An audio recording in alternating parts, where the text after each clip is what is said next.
moteur, ça tourne. T'es prête? C'est bon, on y va ou pas? C'est bon. Ok. Enfin, on va jamais y arriver les gars. Mais si, t'inquiète pas. En making of, on pourra mettre cette bande son, ça va être vachement. Ça finit même pas la vidéo que ça parle de mec. Faut que j'arrête de dire Qu'est-ce que croire? Comment peut-on faire pour croire en quelque chose? Qu'est-ce qui permet à quelqu'un de nous faire croire que ce qu'on regarde ou ce qu'on lit est vrai, ou du moins à l'apparence du vrai? Et à quoi est-ce que cela peut servir de croire? Croire, c'est tenir quelque chose pour vrai durant un temps indéterminé ou pour un temps déterminé dans le temps. C'est quelque chose qui nous est personnel, qui nous est individuel. On croit quelque chose même si ça n'a pas passé les preuves du réel. Par exemple, si quelqu'un nous dit qu'un fantôme ou une licorne est passée dans le centre-ville, ce n'est pas le fait que ce soit vrai, qu'on ait vu cette chose se passer réellement, que la licorne soit passée réellement dans les centres-villes, qu'il y ait des preuves réelles de ce passage, mais le simple fait d'y croire rendra vrai cet événement. Donc croire en quelque chose n'est pas forcément croire en quelque chose de véritable, de vrai, d'authentique.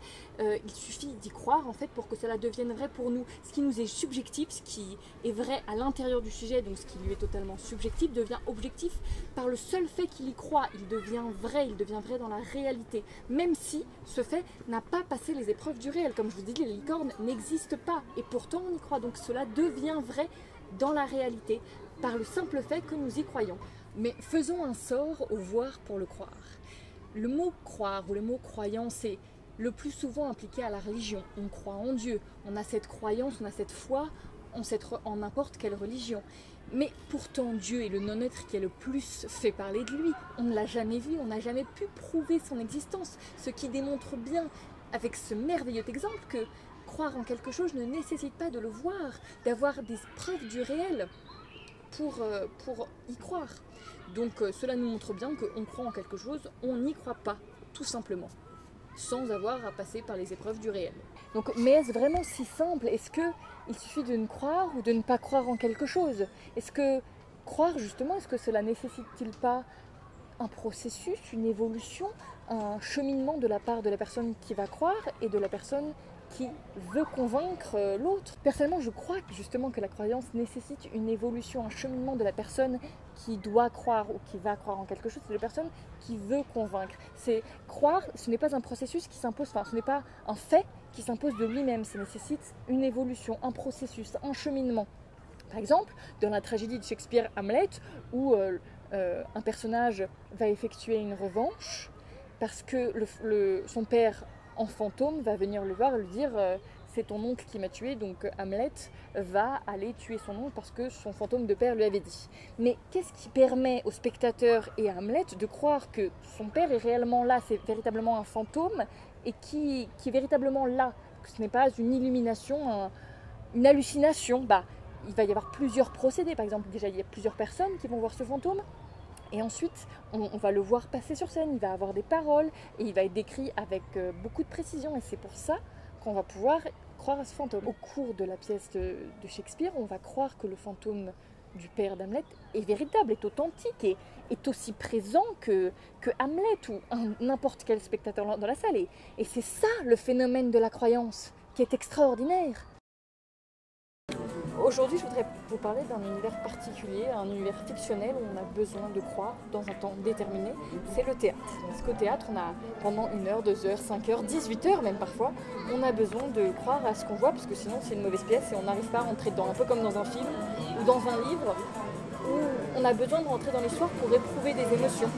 Par exemple, et c'est dans ce théâtre-là, c'est dans ce théâtre-là, on ne se demande pas si ce qui se passe sur scène, si c'est vrai ou si c'est pas vrai, si c'est crédible ou si c'est pas crédible. Par exemple, à la fin de Don Juan, personne ne se demande si c'est crédible ou pas que Don Juan se fasse emporter par une statue de pierre. On s'en fout si c'est pas possible dans la réalité.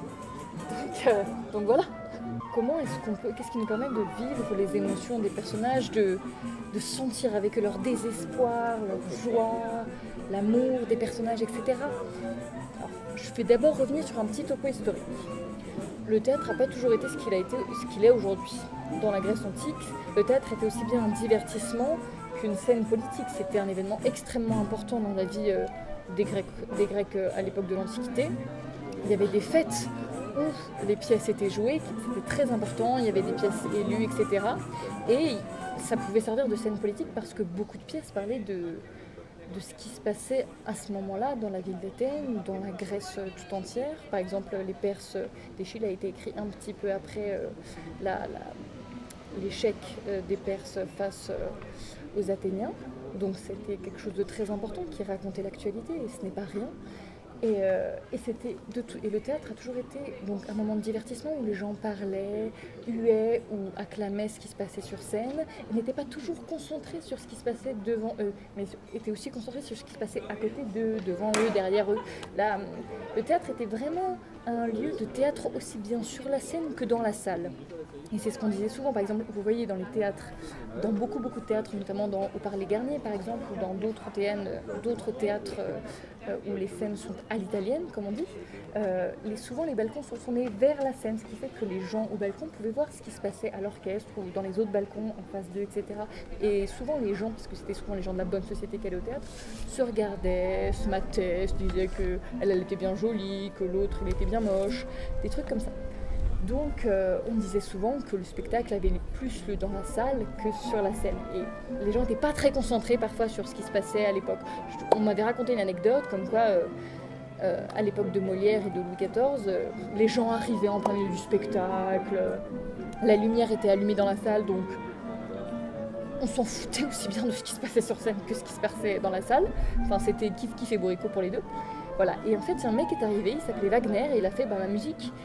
Et ce que j'écris, c'est quand même bien plus important que ce que les gens pensent. Donc il a dit, moi je veux que les chaises des spectateurs soient fixées sur la scène, qu'aucune chaise ne soit tournée vers ce qui se passe dans la salle, et qu'on fasse un noir dans la salle. Et c'est quand même quelque chose de très important. Par exemple, au cinéma ou même au théâtre, vous voyez bien que dès que les lumières s'éteignent ou se ralentissent, les bruits s'amenuisent dans la salle, et plus le noir se fait, plus les bruits s'estompent, jusqu'à ce que la lumière se fasse sur la scène et que le spectacle commence.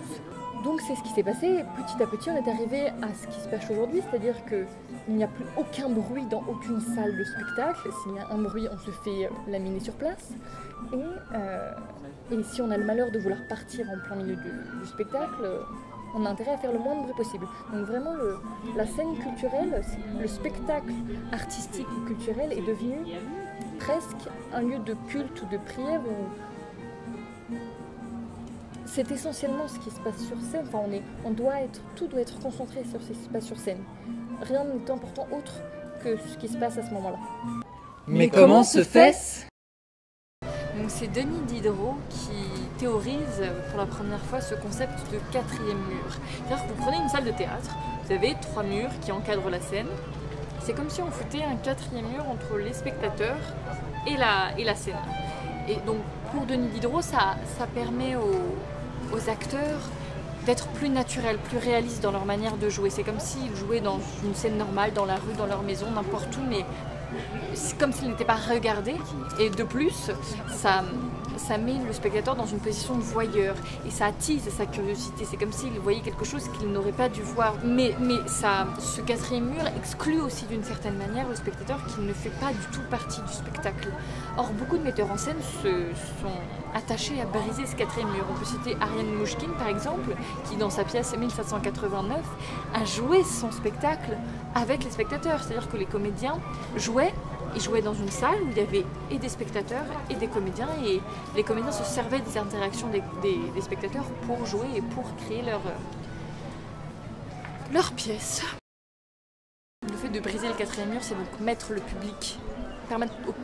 au public de rentrer dans le spectacle, et s'appeler de la simple aparté, par exemple, où le comédien va faire un petit commentaire au public de sorte que les autres comédiens n'entendent pas, ou alors ça peut aller carrément où le public est un acteur à part entière. Je pense au spectacle Ça ira fin de Louis de Joël Pomera qui a été créé cette année au Théâtre de Nanterre, où en fait la salle était investie par les comédiens, qui en fait la salle était devenue l'Assemblée nationale constituante de 1789 au moment de la Révolution française. Et donc les comédiens étaient parmi les spectateurs et se levaient, s'insurgeaient, donnaient des idées. C'était la salle était une scène politique à part entière. Et la scène, donc là où normalement devaient être les comédiens, était simplement le lieu où il y avait le micro, où les gens prenaient la parole au nom d'un parti, etc., pour parler à l'Assemblée nationale constituante. Donc briser le quatrième mur, c'est en quelque sorte rappeler au spectateur qu'il est sa fonction principale de regarder le spectacle. Mais en même temps, moi je pense personnellement que ça permet au spectateur donc de rentrer dans le spectacle, de faire partie intégrante, parfois comme simple écouteur ou alors comme acteur à part entière.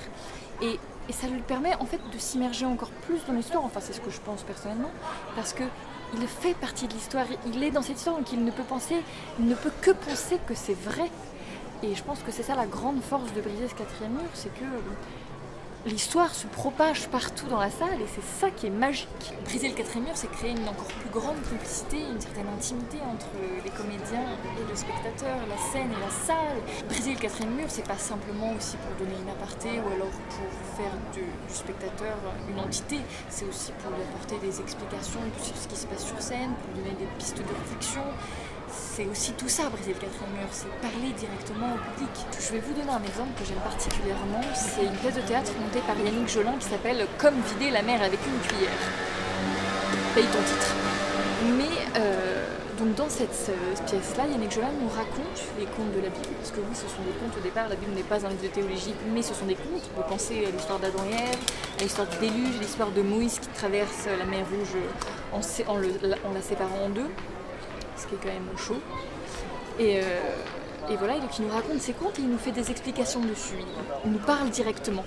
Et donc à la fois le spectateur est comme un enfant face à n'importe quel conteur qui écoute et qui croit à ce qu'on lui raconte. Et en même temps, sa mémoire réfléchit toujours puisque Yannick Jolin apporte des informations et des réflexions sur ce qui se dit. Yannick Jolin, dans sa pièce, pointe quelque chose de très important. Au début de sa pièce, il cite Simone Veil, je ne me souviens plus de la citation exacte, mais en gros, c'est les gens ont besoin de se donner à quelque chose, même s'ils ont tellement besoin de se donner à quelque chose que s'il n'y a pas quelque chose de consistant à leur donner, ils vont se donner aux pires choses, par exemple au nazisme, qu'a vécu assez bien Simone Veil. Il dit aussi, et je vais finir sur cette information, il dit que croire en quelque chose, c'est donner un sens à sa vie. Par exemple, il prend 3 exemples, il dit, voilà, il y a un tailleur de pierre, on lui demande qu'est-ce que tu fais, il y en a un premier qui dit, je taille une pierre. Il y en a un deuxième qui dit, j'ai coupé une pierre d'une roche. Et il y en a un troisième qui dit, je bâtis une cathédrale. C'est-à-dire qu'à partir d'une simple pierre, il va se raconter une histoire et il va se dire, je bâtis une cathédrale, il voit loin, il donne un sens à ce qu'il fait. Croire, c'est donner un sens à sa vie.